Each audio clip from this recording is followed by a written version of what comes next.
Hi, I'm Christina Ho. I play Betty on Beast Morphers. Hi, I'm Abraham Rodriguez, aka AV Baby, aka Nate Silva, aka the Gold Ranger on Beast Morphers. And follow Cosmic Protect. Oh! Hi, I'm Christina Ho. I play Betty on Beast Morphers. Hi, I'm Abraham Rodriguez, aka AV Baby, aka Nate Silva, aka the Gold Ranger on Beast Morphers. And you should follow Cosmic Protector on Patreon. Hi, I'm Christina Ho, and I play Betty on Beast Morphers. Hi, I'm Abraham Rodriguez, aka AV Baby, aka the Gold Ranger. Oh, I already messed up my intro. Hi, I'm Christina Ho, and I play Betty on Beast Morphers. Hi, I'm Abraham Rodriguez, aka AV Baby, aka Nate Silva, aka the Gold Ranger on Beast Morphers. And you should follow Cosmic Protectors on Patreon!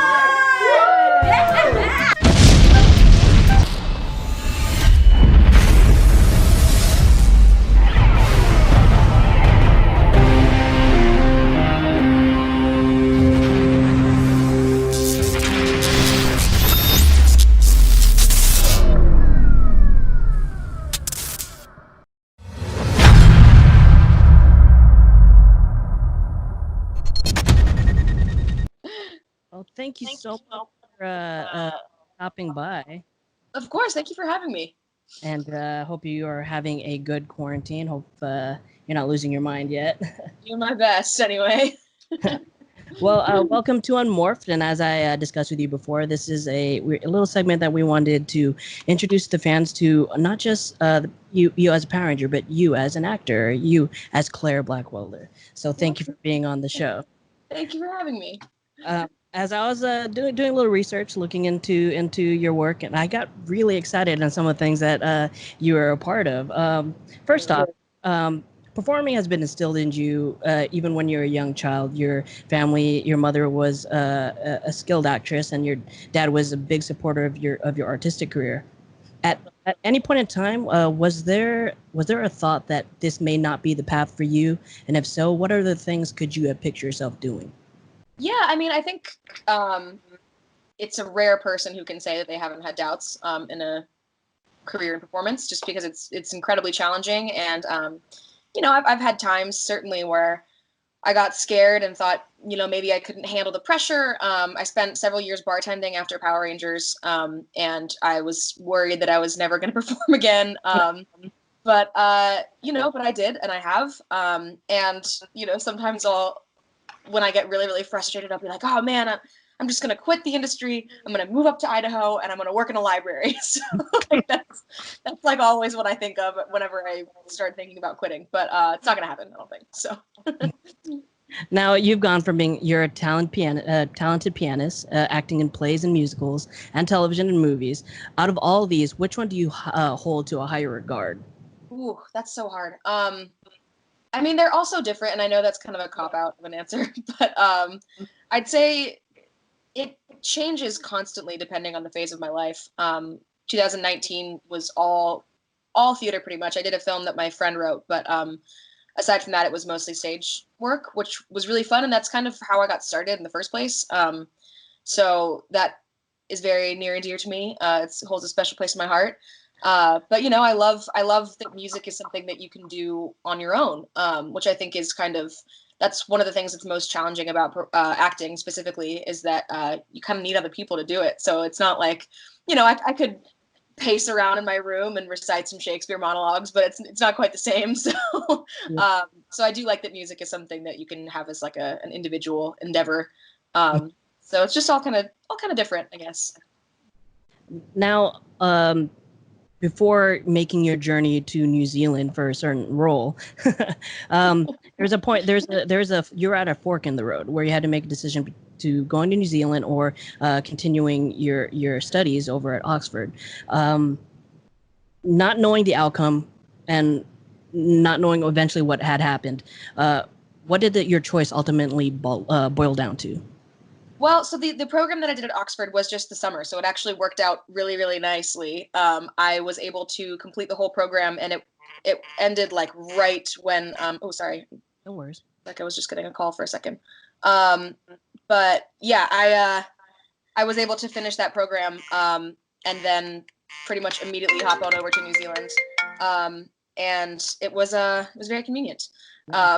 It was like it ended, and then I went back to LA. I spent like 2 weeks getting my life together, and then then I went to New Zealand. So that choice, it wasn't really a hard choice, honestly. I would have had a senior year at USC had I not gone on to Film Power Rangers, but I was able to finish it online. I took a class online in order to finish my degree, so it wasn't really a hard choice. I was like, this is what I've been training to do, and I want to do it. So Nice. I did. Two more things that I learned about your career is you were part of the SoCal Vocals, an a cappella group, which is awesome because I love a cappella. I love my favorite ones is I can't remember, but I have them on my Pandora. But also you were a part of a forgive me if I screw up this name, For the Record Live, which is a theater production that takes popular films and by popular directors and makes into like Broadway productions. Now tell me about that experience and how you came across them and how you got involved with it.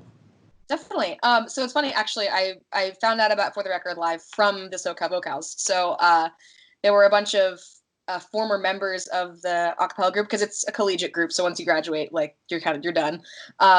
We have a very strong alumni community, but unfortunately you can't go back and keep singing with them. But there were a bunch of alumni that had done productions with For the Record. And they were constantly, reaching out to the current students and saying, you should audition for this, you should give it a try. And I had heard about them in college when I was still at USC, and I had gone to see a show of theirs and I loved it. And then when I got back from New Zealand and I'd been in LA for a while, I came across a casting call for it and auditioned. I didn't tell the people in the audition room that I knew anyone from the shows, just because I didn't want it to be weird. Like in retrospect, I definitely could have done it and it wouldn't have been that weird, but whatever. So I auditioned and I ended up doing a show with them on a cruise ship. So that was a very long commitment and it was a wild ride, but a lot of fun. And then when I got back from the ship, I did the same show with them again, but on land in LA. And that was a lot of fun. So they continue to do all kinds of stuff. They're always making something new. So I've really enjoyed working with them. They make some fun stuff. Are you open to working with them again in the future? Or? Absolutely, yeah. They do a lot of great things. And I saw your guys' It performance, and I thought that was amazing. I wish I could actually watch it live. Oh man, it was a lot of fun.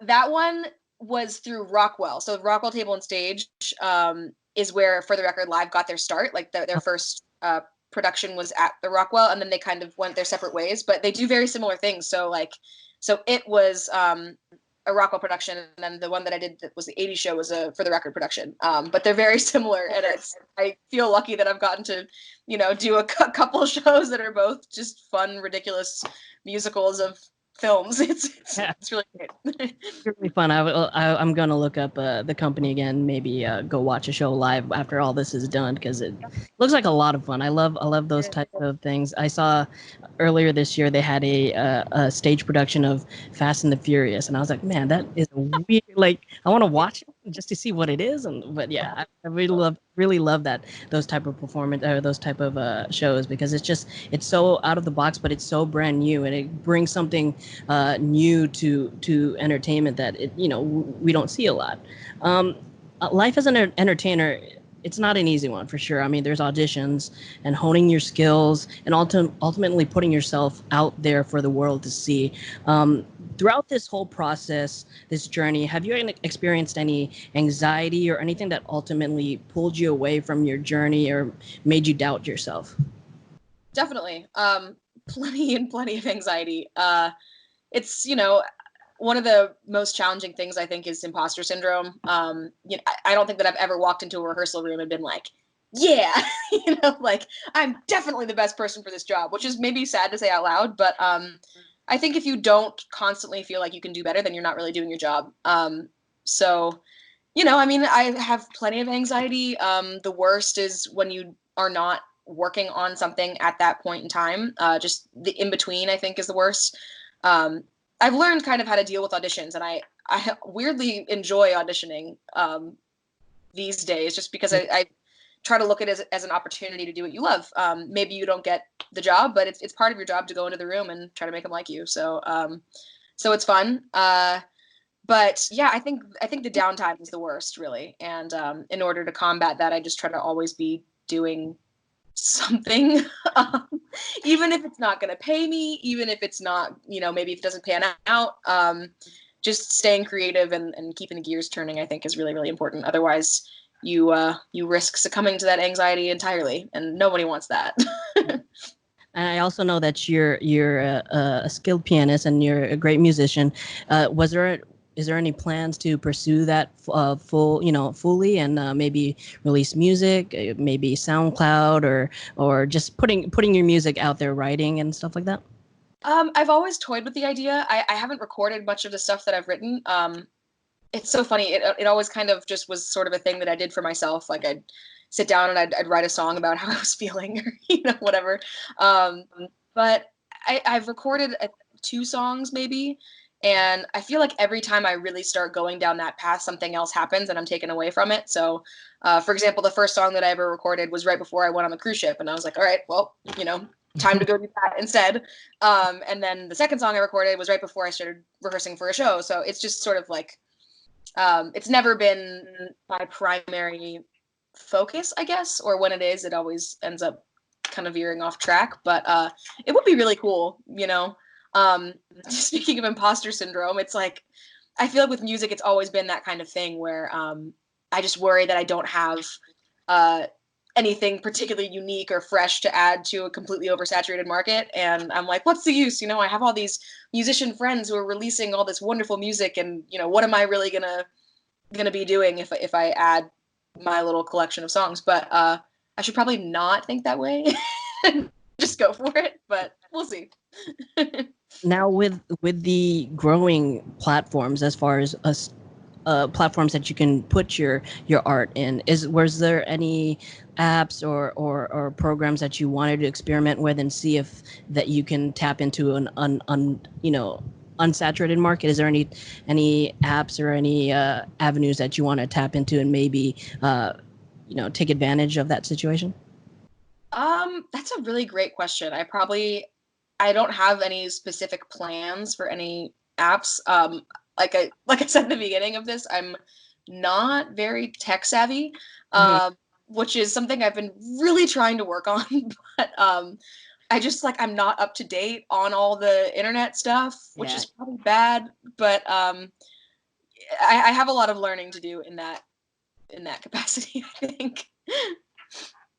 So, during your downtime now, during this quarantine, do you find this a great opportunity for you to practice and hone your skills? And have you been able to do that during this time, or have you been more spending time with your family and trying to adapt to how the new world is right now?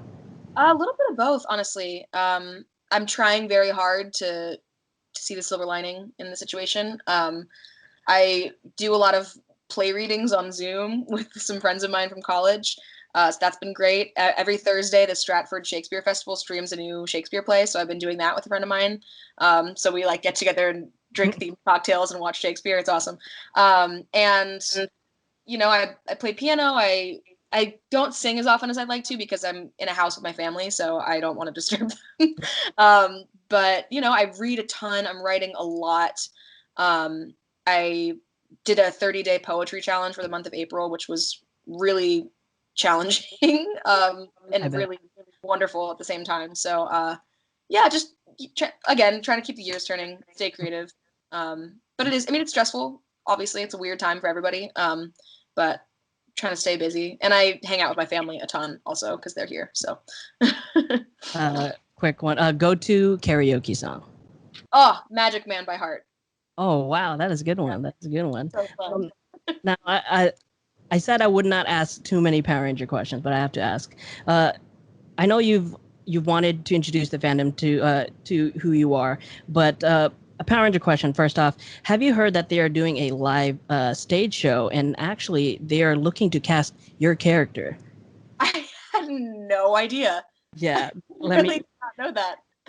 Yeah, they even have a casting breakdown. Let's see. It says Kendall, 18 to 28, female whose appearance skews toward 18 to 20, fit martial artist and archaeologist with a heart protecting her fellow rangers and dinosaurs of the world.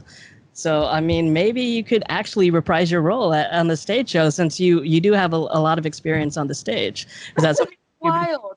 Oh is my that god. open to? Yeah, that'd be fun. Yeah. That'd be really fun. Oh my gosh. Your your fellow Rangers have made their way back to New Zealand this season. Were you ever approached to go back to New Zealand for this season 27? I was not. No, I've never been approached about returning. I would love to, if for no other reason than just to say hello to the crew. I love everybody there. I miss them. So. Do you keep in touch? I know a lot of them are here in LA. Do you keep in touch with any of them? Personally? Yeah. I'd say I keep in closest touch with Yoshi. And Ryan also. Ryan played Heckle. He was living in LA for a while, and we would like make dinner together every week. It was fantastic. We went to the gym together every day. It was great. But Yoshi, I keep in touch with. He does fight training sometimes, and so I'll go to that and learn from the master. And I talk to Camille every once in a while, and Michael. I actually was just looking through my computer, and I found all these old videos from New Zealand, and I was sending them to Michael because I was like, for children. Look at this. That was fun. And Davi, I keep in touch with. Brennan as well. I don't get to see him that often because he lives a little farther, but yeah, I do. I definitely do keep in touch with them. They're a bunch. Since you love this last question, since you love your books and stage, is there any book or thing that you've read that you wish that they would bring to the stage or bring to the silver screen and which role would you want to play? Oh wow, that's a great question. I feel like a lot of the stuff that I've read they're already turning into movies. And I also read a lot of classics that have already been turned into films. Like East of Eden is one of my absolute favorite books in the world. I'm a sucker for Steinbeck. I just think he's so good. And I love a good Tolstoy as well. But those are all kind of already out there. But it's funny you asked that because one of my side gigs is reading novels and writing an analysis of whether or not they are adaptable for TV and film. Oh, so wow. It's pretty much exactly what you're saying. So I've been reading an awful lot of books. Like they'll give me like a 400-page novel that I have to read in like 2 days and then write about. So I just finished an assignment for that today, like right before this interview. So that's interesting. And it's fascinating because I get to be like, no, this one should not be on TV, or like definitely consider this one. And they're usually new books, so that's fun. But gosh, I don't have like one that's just right on the tip of my tongue that I am dying to play. God, that's such a horrible thing. I can't believe that I'm saying that, but I can't. Like nothing's coming to mind. No existing roles that you'd want to play. Any maybe another readaptation of Great Gatsby or. Oh, that'd be fun. That'd be very fun. I would love to do something Gatsby. Like Zelda is a crazy role to play. I actually, when I was a little kid, I saw my mom do a one-woman show called Zelda that's about Zelda Fitzgerald, and it was just like the most insane thing that my little 3 or 4-year-old brain could see, because my mom's having a full meltdown on stage, and I was like, is she okay? But that's Zelda. So, but that'd be very fun to do, certainly.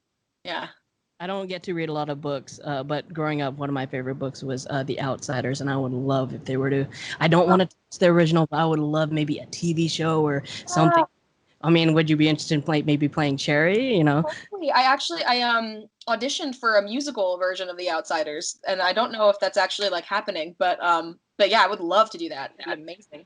Yeah, that was a great film, and just so many great actors came out of that. Well, thank you so much for joining us. Hopefully, after this is all over, maybe you come down to the show. We're trying to set up like an actual like talk show setup after all this thing goes away. But we would love to have you back on the show. Have maybe play some fun games, maybe do some fun charade games or something. So thank you so much. Thank you. Have a good weekend, and thank you so much for taking the time. Thank you. You have a good weekend as well.